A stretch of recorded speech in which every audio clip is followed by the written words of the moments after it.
세연아, 엄마가 좀 궁금한 게 있어서 그래. 우리 집 명에 바뀐 것도 그렇고, 대출 받은 것도. 말순이 조심스럽게 말을 꺼내자 세연의 표정이 굳어졌습니다. 그런 복잡한 이야기는 준석이 오면 하세요. 그때 집안에서 아들 준석의 목소리가 들렸습니다. 세연아, 누구야? 어머님이 오셨어. 잠시 후 준석이 문가에 나타났습니다. 얼굴이 어두워 보였고 평소와 달리 말순을 반갑게 맞지 않았습니다. 엄마, 왜 갑자기 와요? 미리 연락하시지. 준서가, 엄마가 할 말이 있어. 말순의 목소리에는 평소에 없던 간절함이 담겨 있었습니다. 어제 아빠랑 얘기했는데 우리 집 일로 좀 이야기해 보자. 거실에 앉은 말순 앞에 준석과 세연이 마주 앉았습니다. 어색한 침묵이 흘렸지만 말순은 용기를 내어 말을 시작했습니다. 준석아, 엄마가 바보는 아니야. 집 명의가 세연이 이름으로 바뀐 것도 알고 대출받은 것도 알고 있어. 준석의 얼굴이 창백해졌습니다. 그런데 왜 엄마한테 말을 안 했니? 평생 그 집을 지켜온 사람이 엄마인데. 좋아요. 버튼 꾹 눌러주세요. 무료예요. 돈 한 푼 안 들어요. 시청하시는 모든 분들 건강하시고 오늘도 사랑합니다. 경기도 구리의 오래된 5층 아파트 단지 한 모퉁이에 자리 잡은 이곳은 엘리베이터도 없고 복도에 페인트 칠도 여기저기 벗겨져 있었습니다. 하지만 그만큼 조용하고 평화로운 동네에서 박말수는 그럭저럭 하루하루를 버텨가고 있었습니다. 올해로 65, 머리카락은 반백이 되었지만 아직은 허리도 꼿꼿하고 목소리도 또렷했습니다. 남편 최병우와는 2년 전에 졸혼을 선언했습니다. 법적으로 이혼을 한 건 아니었지만 서로 다른 공간에서 살기로 약속한 것이죠. 병우는 아들 준석이 사는 집 근처에서 원룸을 얻어 자취 생활을 하고 있었고 말수는 홀로 이 아파트를 지키며 살아가고 있었습니다. 처음에는 적막함이 견디기 어려웠지만 이제는 오히려 눈치 보지 않고 지낼 수 있어서 마음이 한결 편했습니다. 말수나 여기 김치 좀 더 가져가. 내가 담근 지 얼마 안 돼서 아직 시원하고 맛있어. 이웃집 김 여사가 반찬통을 들고 찾아와 말했습니다. 김 여사는 말순과 비슷한 또래로 남편과 사별한 뒤 혼자 살고 있었습니다. 두 사람은 서로의 처지를 이해하며 자연스럽게 가까워졌습니다. 아유, 내가 밥 해먹기도 귀찮았는데 김치까지 이렇게 챙겨줘서 어떡해요. 정말 고마워요. 말수는 반찬통을 받으며 미소를 지었습니다. 혼자 사는 생활이 외롭긴 했지만 이런 이웃의 정만큼은 따뜻했습니다. 말순과 병호의 평생 노력이 담긴 이 아파트를 지켜야 한다는 생각에 고단한 몸을 이끌고도 꾸준히 관리비와 공과금을 꼬박꼬박 내고 있었습니다. 전기세, 가스비, 수도세까지 한 푼도 밀리지 않았습니다. 남편과 졸혼은 했지만 어쨌든 집만은 자기 명의로 남아있다고 믿고 있었기 때문입니다. 그런데 그날 평소와 다른 일이 일어났습니다. 택배 기사가 집 앞에서 벨을 눌렀습니다. 박말순 시댁 맞으시죠? 네, 맞는데요. 그런데 왜 이렇게 택배가 많아요? 현관 앞에는 크고 작은 박스들이 여러 개 놓여 있었습니다. 박스들을 하나씩 집 안으로 옮기며 말수는 송장을 자세히 들여다봤습니다. 발신인 이름도 낯설고 박스에 붙어 있는 라벨에는 임대인용 부동산 서류, 세입자 동의서, 명의 변경동의 확인서라는 생소한 문구들이 적혀 있었습니다. 무엇인지 짐작이 가지 않았지만 왠지 찝찝한 기분이 들었습니다. 이게 대체 뭘까? 말수는 박스를 뜯어보려다가 말았습니다. 혹시 잘못 배송된 것일 수도 있고 함부로 열어봤다가 문제가 될 수도 있겠다는 생각이 들었기 때문입니다. 하지만 마음 한편으로는 불안함이 스멀스멀 올라왔습니다. 그날 저녁 말수는 오래전에 서랍 깊숙이 넣어두었던 등기부등본을 꺼내보려고 했습니다. 하지만 찾을 수가 없었습니다. 언제 어디에 두었는지 기억이 나지 않았습니다. 결국 말수는 찝찝한 기분을 달래기 위해 다음날 구청에 가서 등기부등본을 새로 떼어보기로 마음먹었습니다. 그냥 한번 확인해 보는 것뿐이니까 별일 없을 거라고 스스로를 달랬습니다. 다음날 아침 말수는 일찍 일어나 구청으로 향했습니다. 민원실은 아직 한산했고 창구 직원은 친절하게 등기부등본 발급 절차를 안내해 주었습니다. 신분증 확인하고요. 수수료는 1,000원입니다. 말수는 떨리는 손으로 지갑에서 1,000원짜리 지폐를 꺼내 건넸습니다. 잠시 후 프린터에서 나온 종이 한 장. 말수는 그 종이를 받아들고 의자에 앉았습니다. 그리고 천천히 내용을 읽어 내려갔습니다. 처음에는 주소가 맞는지 확인했습니다. 경기도 구리시 맞습니다. 동호수도 맞습니다. 그런데 소유자 란을 보는 순간 말순의 눈이 커졌습니다. 자신의 이름인 박말순 대신에 김세연이라는 낯선 이름이 떡하니 적혀 있었기 때문입니다. 말순은 종이를 다시 한번 들여다봤습니다. 혹시 잘못 발급받은 건 아닐까 싶어서 주소를 다시 확인해 봤지만 분명히 자신이 살고 있는 집 주소가 맞았습니다. 이게 뭐야? 이건 내 집인데 내 이름이 없잖아. 말수는 중얼거리며 손을 떨었습니다. 김세연 그 이름을 보는 순간 뒤통수를 한 대 맞은 것 같은 충격이 밀려왔습니다. 김세연은 바로 며느리의 이름이었습니다. 아들 준석과 결혼한 지 8년째 명절 때마다 마지못해 인사하러 오던 그 며느리 말입니다. 말수는 구청 민원실에서 나와 벤치에 앉았습니다. 손에 든 종이가 바람에 흔들렸지만 그 내용은 변하지 않았습니다. 며느리 김세연이 이 집의 소유자라고 명시되어 있었습니다.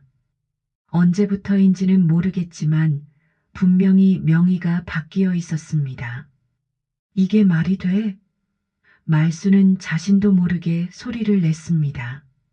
지나가던 사람들이 쳐다봤지만 신경 쓸 겨를이 없었습니다. 머릿속이 하얘졌습니다.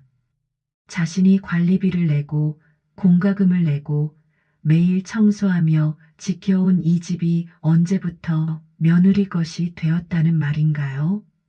말수는 떨리는 손으로 휴대전화를 꺼내 아들에게 전화를 걸었습니다. 준서가 지금 당장 엄마 집에 와. 할 말이 있다. 엄마, 왜 그래요? 무슨 일인데 또 그렇게 다급하게. 지금 당장 와. 세연이랑 같이. 말순의 목소리에는 평소에 없던 단호함이 담겨 있었습니다. 아들은 말순의 목소리가 심상치 않다는 것을 눈치챘는지 더 이상 묻지 않았습니다. 알겠어요, 엄마. 지금 세연이랑 같이 갈게요. 전화를 끊은 후 말수는 집으로 돌아가는 버스 안에서 계속 등기부등본을 들여다봤습니다. 볼 때마다 같은 내용이지만 현실을 받아들이기가 어려웠습니다. 집에 도착한 말수는 거실에 앉아 아들과 며느리를 기다렸습니다. 평소 같으면 차라도 끓여놨겠지만 오늘은 그럴 기분이 아니었습니다.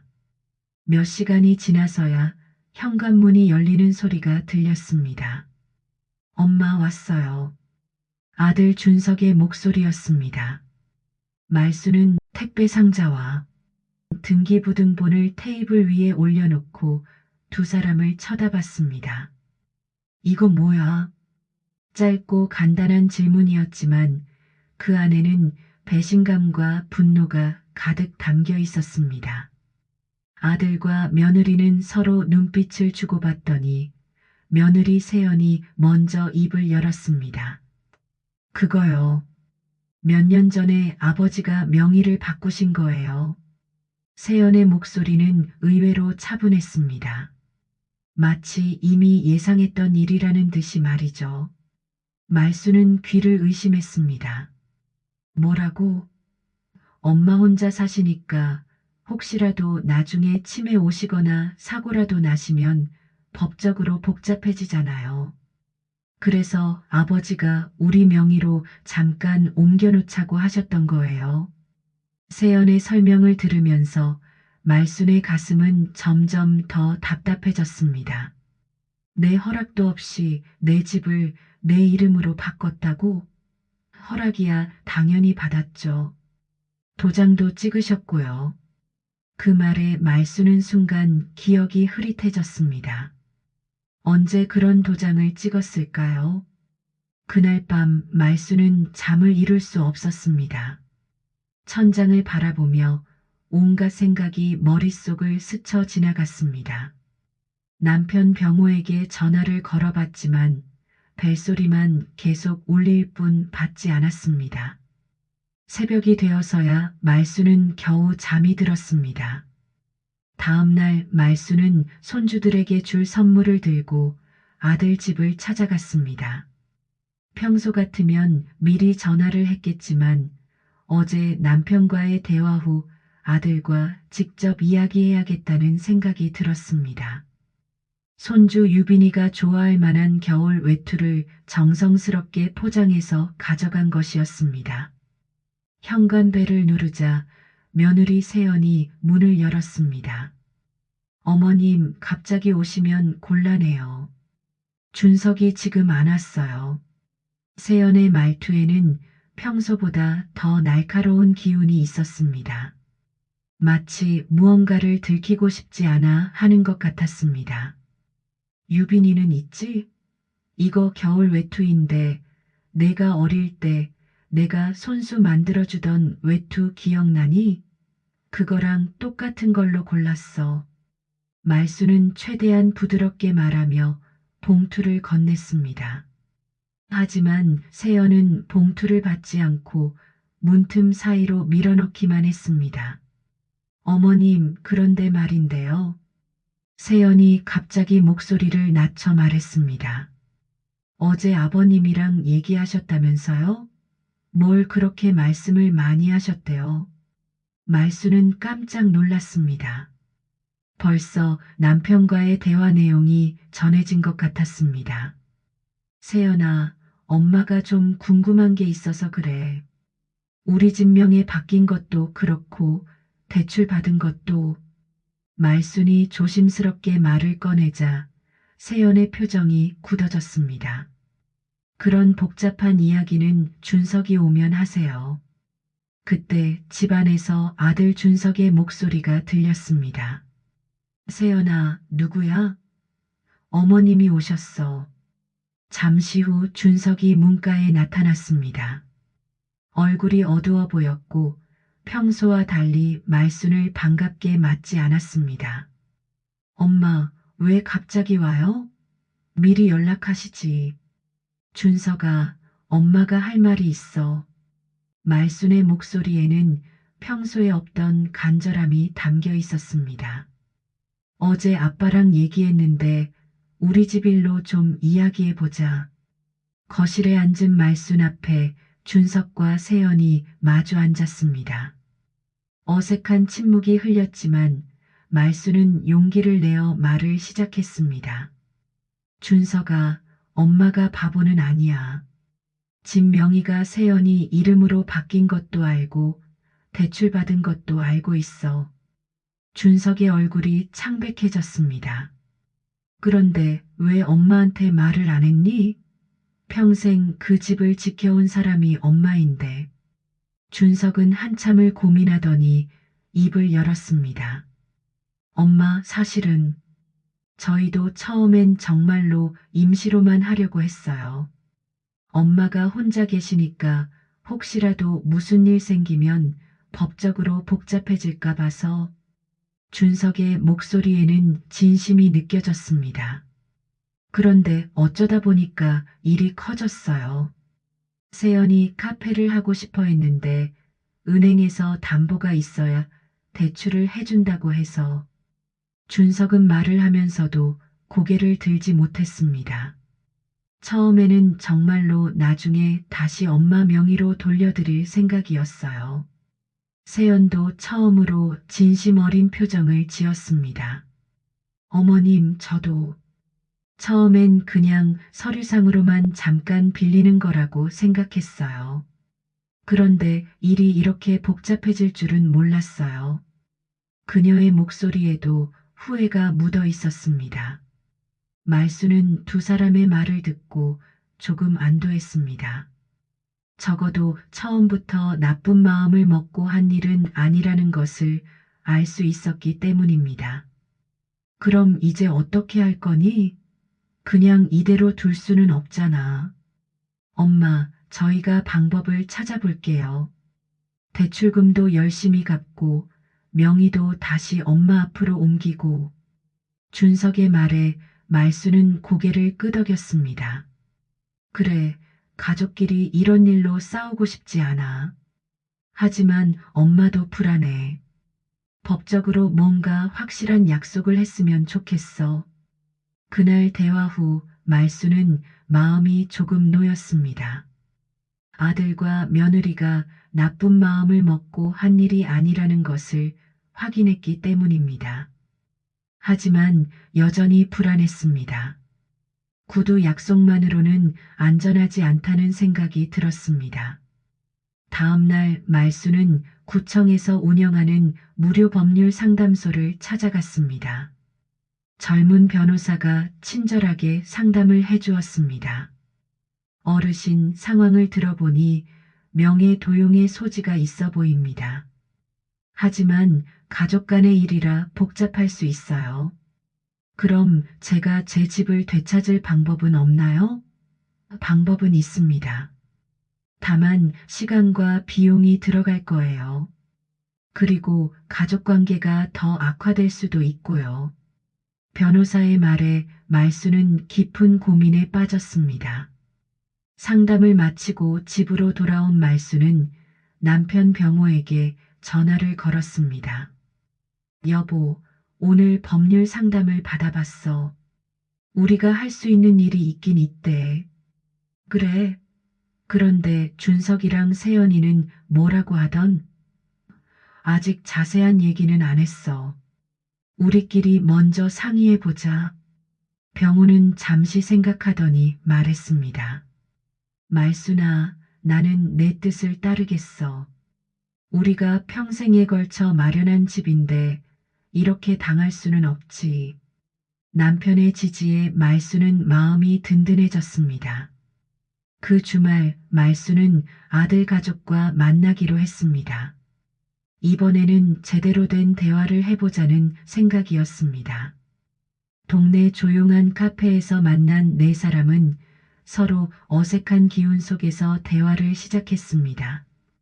준서가, 세연아, 엄마가 법률 상담을 받아봤어. 말순의 말에 두 사람의 표정이 굳어졌습니다. 엄마, 설마 저희를 고소하시려는 건 아니죠? 준석의 목소리에는 걱정이 묻어 있었습니다. 아니야. 하지만 이 상황을 제대로 정리하고 싶어. 은행에서도 연락 오고 대출금 문제도 있고. 말수는 차분하게 말했습니다. 우리가 서로 마음 아프게 하지 말고 좋은 방법을 찾아보자. 세연이 처음으로 진심 어린 표정으로 말했습니다. 어머님, 정말 죄송해요. 처음에는 정말로 잠깐만 빌리려고 했는데 카페 운영이 생각보다 어려워서 그녀의 목소리에는 후회가 가득했습니다. 그래, 세연아. 엄마도 내 어려움을 모르는 건 아니야. 하지만 이렇게 하면 우리 모두 힘들어져. 말순의 말에 세연은 고개를 끄덕였습니다. 어머님, 제가 정말 열심히 해서 대출금도 갚고 명의도 다시 돌려드릴게요. 준석도 나서서 말했습니다. 엄마, 제 적금도 깨고 회사에서 대출도 알아보고 가족들의 진심을 느낀 말수는 마음이 조금 놓였습니다. 그럼 우리 제대로 된 계획을 세워보자. 언제까지 어떻게 할 건지 명확하게. 그날 대화를 통해 가족들은 구체적인 계획을 세웠습니다.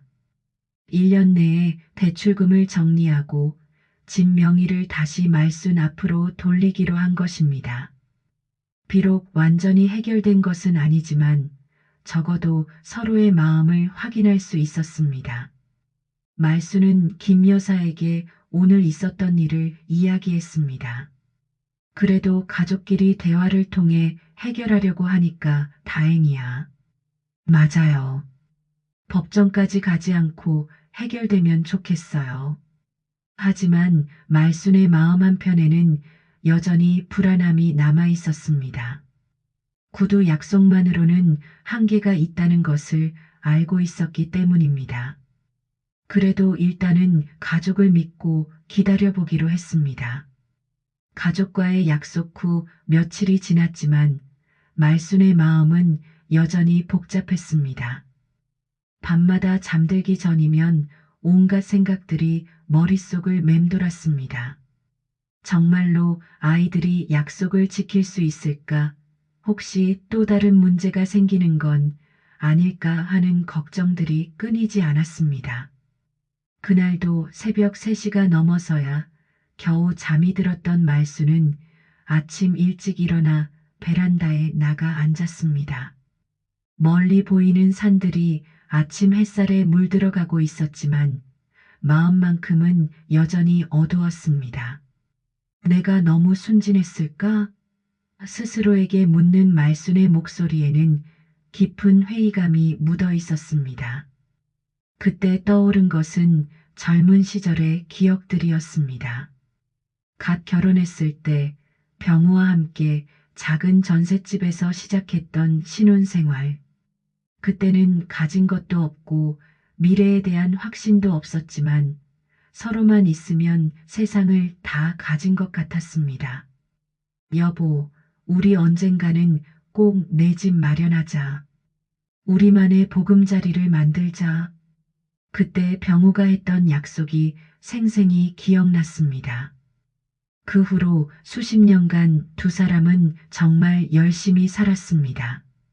병우는 새벽부터 밤늦게까지 일했고 말수는 집에서 부업을 하며 한 푼 두 푼 모았습니다. 아들 준석이가 태어난 후에는 더욱 절약했습니다. 외식은 꿈도 꾸지 않았고 옷도 몇 년씩 입고 다녔습니다. 모든 것을 참아가며 오직 하나의 목표만을 향해 달려왔습니다. 그때 우리가 얼마나 간절했는데 말수는 중얼거리며 눈물을 훔쳤습니다. 마침내 이 집을 샀을 때의 기쁨도 잊을 수 없었습니다. 등기부등본에서 자신의 이름을 처음 봤을 때 병우와 껴안고 울었던 그날 밤. 드디어 우리 집이야, 여보. 우리가 해냈어. 그때의 감격이 어제 일처럼 생생했습니다. 그런 집이 어느새 며느리 명의가 되어 있었고 심지어 담보로까지 잡혀 있었다니요. 아무리 가족이라고 해도 이런 일이 쉽게 용서될 수 있는 것일까요? 말수는 자신이 너무 착하게만 살아온 것은 아닌지 돌아보게 되었습니다. 점심시간이 되어 김 여사가 찾아왔습니다. 말수나 얼굴이 왜 이렇게 안 좋아? 잠을 못 잤나? 김 여사님, 저 요즘 고민이 너무 많아서 잠을 제대로 못 자고 있어. 말수는 솔직하게 자신의 마음을 털어놓았습니다. 아이들이 약속은 했지만 정말 지킬 수 있을지 확신이 안 서. 그리고 설령 지킨다고 해도 이미 한 번 배신당한 마음이 쉽게 아물 것 같지 않아. 말순의 말에 김 여사는 고개를 끄덕였습니다. 그럴 만하지. 누구라도 그런 상황이면 쉽게 마음을 열기 어려울 거야. 근데 말순아, 내가 지금 제일 힘든 건 뭐야? 집 문제야? 아니면 가족들과의 관계야? 김 여사의 질문에 말순은 잠시 생각했습니다. 사실, 둘 다야. 집도 중요하지만 가족들이 나를 이렇게 무시했다는 게 더 상처가 돼. 그 순간 말수는 깨달았습니다. 자신이 정말로 원하는 것은 단순히 집을 되찾는 것이 아니라 가족들로부터 인정받고 존중받는 것이었습니다. 오랫동안 착한 어머니, 착한 시어머니 역할만 해오면서 정작 자신의 목소리는 내지 못했던 것 같았습니다. 김 여사, 나 이번 기회에 확실히 하고 싶어. 더 이상 눈치 보지 않고 내 의견을 분명히 말하고 싶어. 말순의 목소리에는 전에 없던 결연함이 묻어 있었습니다. 그래, 그래야 해. 내가 그동안 너무 참기만 했어. 그날 오후 말순은 혼자서 오랜 시간 생각에 잠겼습니다. 가족을 사랑하는 마음과 자신을 지키고 싶은 마음 사이에서 고민하며 앞으로 어떻게 해야 할지 진지하게 고민했습니다. 무작정 법적 대응을 하는 것도 그렇다고 모든 것을 포기하는 것도 답이 아니라는 생각이 들었습니다. 저녁 무렵 말수는 마침내 결론에 도달했습니다. 가족들에게 한 번 더 기회를 주되 이번에는 명확한 조건과 기한을 제시하기로 한 것입니다. 그리고 만약 약속을 지키지 않는다면 그때는 주저없이 법적 조치를 취하기로 마음먹었습니다. 이제는 더 이상 당하지 않겠어. 말수는 거울 앞에 서서 자신에게 다짐했습니다. 거울 속의 자신은 여전히 65세의 할머니였지만 눈빛만큼은 한결 단단해 보였습니다. 오랜 세월 감춰두었던 강인함이 비로소 모습을 드러내는 순간이었습니다. 그날 밤 말수는 오랜만에 깊이 잠들었습니다. 마음속 깊은 곳에서 울려오는 목소리가 있었습니다. 너는 충분히 강한 사람이야. 이겨낼 수 있어. 새로운 하루를 맞을 준비가 된 것 같았습니다. 며칠 후 말수는 아들과의 약속을 기다리며 집에서 지내고 있었습니다. 준석이 법적인 문제를 해결해 보겠다고 했지만 며칠이 지나도 연락이 없었습니다. 말수는 점점 불안해졌습니다. 혹시 또 다른 문제가 생긴 건 아닐까 하는 걱정이 들었습니다. 그런데 그날 뜻밖의 전화가 걸려왔습니다. 은행에서 온 전화였습니다. 안녕하세요, 은행입니다. 김세연 고객님과 연락이 안 되어서 등기부상 주소지로 연락드렸는데요. 혹시 김세연 씨와 연락 가능하신가요? 대출 연체건으로 급히 연락이 필요합니다. 말수는 깜짝 놀랐습니다. 세연이요? 그 사람은 제 며느리인데 연체가 됐다고요? 네, 맞습니다. 경기도 구리시 은행 직원이 주소를 확인하자 분명히 말순이 살고 있는 집 주소였습니다. 이 주소에 부동산을 담보로 받은 대출인데 이번 달 상환금이 입금되지 않았거든요. 아, 그 대출 말씀이시는군요. 그런데 정말 연체가 된 건가요? 며느리가 매달 제때 갚고 있다고 했는데 죄송하지만 저희는 계약자분과 직접 연락이 필요합니다. 김세연 씨께 빠른 시일 내에 연락하시라고 전해주시겠어요?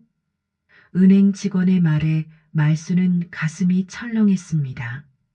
며느리가 대출금을 제대로 갚지 않고 있다는 뜻이었습니다. 말수는 가슴이 철렁했습니다. 며느리가 대출금을 제대로 갚지 않고 있다는 뜻이었습니다. 전화를 끊고 나서 말수는 바로 아들에게 전화를 걸었습니다. 준서가 은행에서 연락 왔어. 대출금을 안 갚고 있다는데? 엄마, 그게 세연이가 카페 운영이 어려워서 좀 힘들어하고 있어요. 준석의 목소리에는 당황스러움이 묻어 있었습니다. 그럼 집이 경매로 넘어갈 수도 있는 거 아니야? 말순의 질문에 준석은 한참을 말하지 못했습니다. 엄마, 제가 뭔가 방법을 찾아볼게요. 일단 제가 이번 달 밀린 거는 해결할게요. 준서가 이런 식으로는 안 돼. 근본적인 해결책이 필요해. 그날 밤 말수는 이웃 김 여사와 이야기를 나눴습니다. 김 여사님, 나 어떡해? 가족끼리 법적으로 싸우는 것도 그렇고 말수나 가족이라고 해서 무조건 참을 필요는 없어. 내 권리는 내가 지켜야 해. 김 여사의 말에 말수는 용기를 얻었습니다. 그런데 변호사 비용도 만만치 않을 텐데. 요즘 무료 법률 상담도 많이 한다고 하더라고. 일단 상담부터 받아보는 게 어때? 다음날 말수는 또다시 구청에서 운영하는 무료 법률 상담소를 찾아갔습니다. 전에 상담받았던 젊은 변호사가 친절하게 상담을 해주었습니다. 어르신께서 직접 서명하신 서류 원본 혹시 보관하고 계세요? 변호사가 물었습니다. 아니요. 그때 남편이 모든 서류를 가져갔어요. 그렇다면 서명 위조 여부를 확인하기 위해 필적 감정을 받아야 합니다. 가능하시겠어요? 말수는 떨리는 손으로 연습장에 펜을 댔습니다. 자신의 이름을 여러 번 써보며 평소 글씨체를 확인했습니다. 그리고 기억을 더듬어 그날 도장을 찍었던 상황을 최대한 자세히 설명했습니다. 그날 남편이 연말정산 서류라고 하면서 급하게 도장을 찍어달라고 했어요. 저는 별 생각 없이 찍어줬는데 나중에 생각해보니 그 안에 명의 변경 서류가 있었던 것 같아요. 말순의 증언을 바탕으로 변호사는 수사 방향을 정했습니다. 변호사는 며느리 세연의 금융거래 내역을 조사하기 시작했습니다. 법원에 정보공개 신청을 하고 집을 담보로 한 대출 내역도 확인했습니다. 며칠 후 놀라운 사실이 드러났습니다. 말순 명의로 되어 있던 집을 담보로 3억 원의 대출이 실행되었고 그 돈이 세연의 개인 계좌로 입금된 것이었습니다. 이건 단순한 명의 변경이 아니라 계획적인 사기입니다. 그것도 가족을 상대로 한 사기죠. 변호사의 말에 말수는 분노와 동시에 안도감을 느꼈습니다. 자신이 당한 일이 정말로 범죄라는 것이 확인된 것이었습니다. 더 조사를 진행한 결과 세연은 대출금으로 카페 창업 자금을 마련했다는 사실도 밝혀졌습니다. 그리고 아들 준석도 이 사실을 알고 있으면서 묵인했다는 정황도 포착되었습니다. 통화 기록과 문자 메시지를 통해 이들이 사전에 계획을 세웠다는 증거도 나왔습니다. 어머님, 이제 충분한 증거가 모였습니다. 민사소송과 함께 형사 고발도 가능합니다. 변호사의 말에 말수는 손을 꼭 쥐었습니다. 이번에는 절대 용서 안 해요. 제 집이고 그 집은 제 인생이니까요. 말수는 그동안 가족이라는 이름으로 모든 것을 참아왔습니다. 하지만 이번만큼은 달랐습니다. 자신의 노후와 존엄을 지키기 위해 끝까지 싸우기로 결심했습니다. 더 이상 착한 며느리, 착한 시어머니 노릇은 하지 않기로 한 것이었습니다.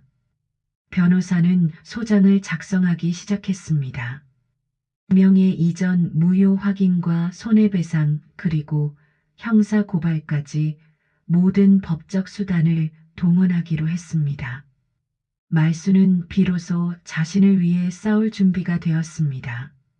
할머니, 힘드시겠지만 끝까지 함께 해보시죠. 정의는 반드시 승리합니다. 변호사의 격려에 말수는 고개를 끄덕였습니다. 오랜만에 마음 깊은 곳에서 용기가 솟아올랐습니다. 드디어 재판 당일이 되었습니다. 법원 계단을 오르는 말순의 발걸음은 무겁지만 단단했습니다. 평생 법정에 서본 적이 없는 그녀에게는 모든 것이 낯설었지만 정의를 찾겠다는 마음만큼은 확고했습니다. 법정에는 아들 준석과 며느리 세연, 그리고 남편 병호까지 모두 참석했습니다. 가족들의 얼굴은 어둡고 굳어 있었습니다. 특히 세연은 평소의 당당함이 사라진 채 고개를 숙이고 앉아 있었습니다.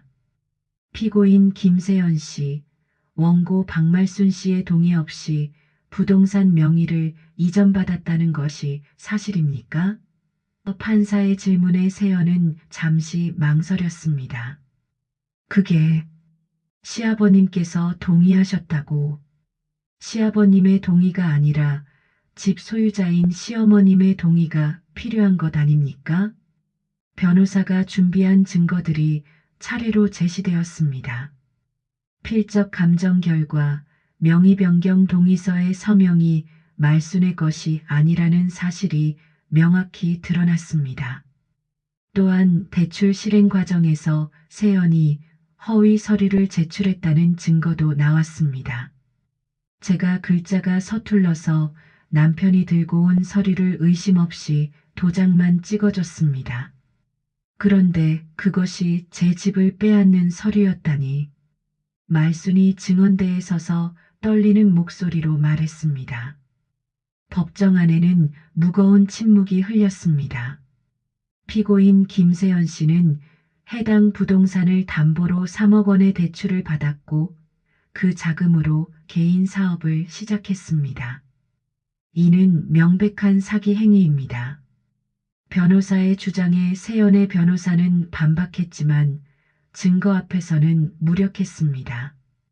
더욱 충격적인 것은 통화 녹음 파일이었습니다. 세연과 준석이 어머니가 치매에 걸리기 전에 빨리 명의를 바꿔야 한다고 대화한 내용이 공개된 것입니다. 이는 이들이 계획적으로 사기를 저질렀다는 결정적 증거였습니다. 변명의 여지가 없습니다. 판사의 말에 세연은 고개를 떨궜습니다. 아들 준석도 창백한 얼굴로 앉아 있었습니다. 그들은 자신들의 행동이 얼마나 큰 죄인지 이제야 깨닫는 것 같았습니다. 최종 변론에서 말순의 변호사는 말했습니다. 이 사건은 단순한 재산 분쟁이 아닙니다. 가족이라는 이름으로 저질러진 배신이며 잘 알지 못한다는 노인을 대상으로 한 악질적인 사기입니다. 엄중한 처벌이 필요합니다. 마침내 판결이 내려졌습니다. 명예 이전 무효. 담보대출 계약은 불법으로 판단합니다. 해당 부동산은 원소유자 박말순에게 즉시 반환할 것. 또한 피고인 김세연에게는 사기죄로 징역 2년에 집행유예 3년을 선고합니다. 판결문을 듣는 말순의 눈에는 눈물이 고였습니다. 기쁨의 눈물이었습니다. 마침내 정의가 승리한 것이었습니다. 법정을 나서며 말순은 고개를 들고 하늘을 바라봤습니다. 오랜만에 마음이 후련했습니다. 몇 달 후 말수는 집으로 돌아왔습니다. 현관문을 열며 깊은 숨을 들이마셨습니다. 이제 정말로 자신의 집에 돌아온 것이었습니다. 현관 비밀번호도 새로 바꾸고 거실 커튼도 밝은 색깔로 새로 달았습니다. 창밖을 바라보며 말수는 조용히 중얼거렸습니다. 이 집은 다시 내 거야. 그리고 내 인생도 마찬가지고. 오랜 법정 다툼으로 지쳤지만 마음만큼은 한결 가벼워졌습니다. 이제 더 이상 누구 눈치도 보지 않고 살 수 있었습니다. 그날 오후 이웃 김 여사가 반찬을 들고 찾아왔습니다. 아이고, 말순이 정말 대단해. 그 어려운 재판을 혼자 다 해냈다니. 혼자가 아니었어. 좋은 변호사님도 만났고 무엇보다 김 여사님이 처음에 응원해주지 않았다면 쉽지 않았을 거야. 그런데 그 후로 아들하고는 어떻게 지내고 있어? 김 여사의 질문에 말수는 잠시 생각에 잠겼습니다. 연락은 안 해. 아마 당분간은 서로 만나기 어려울 것 같아. 하지만 괜찮아. 이제는 내 인생이 더 소중하다는 걸 알겠거든. 재판 후 아들 준석은 몇 차례 찾아와 용서를 구했습니다. 하지만 말수는 쉽게 마음을 열지 않았습니다. 물론 미워하지는 않았지만 예전처럼 무조건 용서해주는 어머니로 돌아갈 생각은 없었습니다. 자신의 존엄도 지켜야 한다는 것을 깨달았기 때문입니다. 그런데 혼자 사는 게 외롭지는 않아? 김 여사의 걱정 어린 질문에 말수는 미소를 지었습니다. 아니, 이제야 진짜로 혼자 사는 게 뭔지 알겠어. 남의 눈치 안 보고 내가 먹고 싶은 걸 해서 조용히 먹고 내 방에서 내가 고른 이불 덮고 자는 거. 그게 진짜 행복이더라고. 저녁 무렵 말수는 베란다에 나가 화분에 물을 주었습니다. 새로 산 꽃들이 예쁘게 피어 있었습니다. 예전에는 누가 올까봐 집 안정리에만 신경 썼는데 이제는 자신을 위한 공간을 만들어가고 있었습니다. 밤이 되어 잠자리에 들기 전 말수는 거실에 앉아 차를 한 잔 우려 마셨습니다. 조용한 집안에서 들리는 것은 시계 소리와 자신의 숨소리 뿐이었습니다. 하지만 외롭지 않았습니다. 오히려 평온했습니다. 내가 이렇게 강한 사람이었나?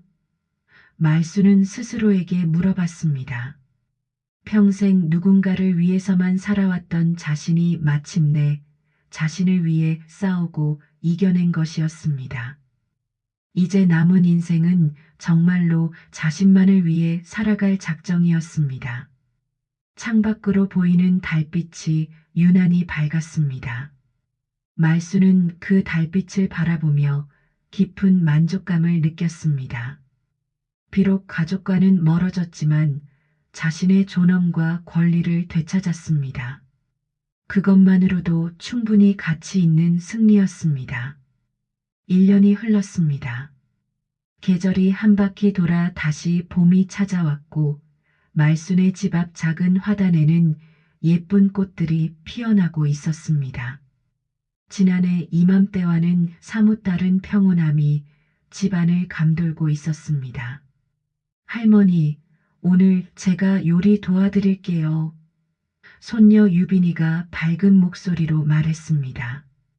초등학교 3학년이 된 유빈이는 예전보다 훨씬 더 적극적으로 가족 일에 참여하고 있었습니다. 그래, 우리 유빈이가 이제 요리도 도와주는구나. 말순의 얼굴에는 따뜻한 미소가 번졌습니다. 지난 1년간 정말 많은 일들이 있었습니다.